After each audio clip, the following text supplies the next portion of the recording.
정부가 오늘 국정운영 5개년 계획을 내놨습니다. 정치와 경제, 사회, 지방분권, 외교, 안보 등 5개 분야에 걸쳐 100대 국정과제와 487개 세부 실천과제가 담겼습니다. 고소득과 탄로소득에 대한 과세를 강화하고 대기업 일감 몰아주기 과세를 강화하는 등 문재인 대통령이 대선 후보 시절부터 약속해온 과세 형평의 원칙이 강조됐습니다. 보도에 정창신 기자입니다. 정부가 올해부터 대주주 주식양도 차익 등 자산소득, 초고소득 및 탄로소득 과세 강화에 나섭니다. 여기에 대기업 비과세 감면을 지속적으로 정비하고 대기업 일감 몰아주기 과세도 강화합니다. 문재인 대통령이 대선 후보 시절부터 강조해온 소득이 있는 곳에 세금이 있다는 원칙과 상대적으로 돈을 더 벌면 세금을 더 내는 원칙이 국정 운영 계획에 반영된 겁니다. 정부는 이를 위해 현재 20%인 대주주 주식양도 차익 과세율을 높인다는 방침입니다. 구체적인 수치는 제시되지 않았지만 재계에선 25%로 높일 것으로 관측하고 있습니다.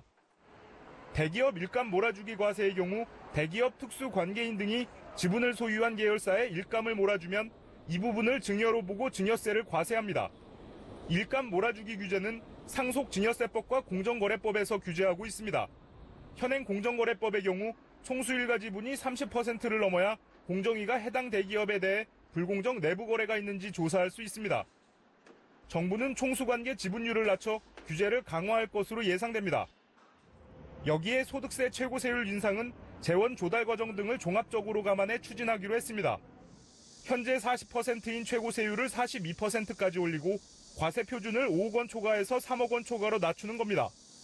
고소득자에게 세금을 더 걷겠다는 뜻입니다. 반면 정부는 중산 서민층의 세제 지원을 확대하기 위해 월세 세액공제율을 확대할 계획입니다.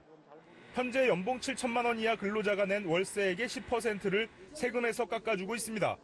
이날 국정운영 계획에는 월세 공제율을 얼마나 높일지 제시하진 않았지만 업계에선 12%로 높일 것으로 예상하는 분위기입니다.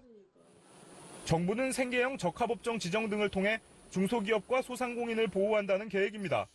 이를 위해 내년부터 민생에 영향이 큰 업종을 생계형 적합업종으로 지정할 예정입니다. 특히 내년부터 복합 쇼핑몰에 대해 대형마트 수준의 영업 제한을 통해 골목 상권도 보호할 방침입니다. 신세계그룹의 복합 쇼핑몰인 스타필드 하남 등도 월 2회의 의무 휴업을 실시해야 한다는 뜻입니다. 또 올해 안에 대중소기업이 이익을 공유하는 협력이익 배분제 모델을 개발해 임기 내에 200개 기업에 적용할 계획입니다. 대기업이 거둔 이익을 사전 약정에 따라 일부 우수 협력사와 나누자는 겁니다. 서울경제TV 정창신입니다.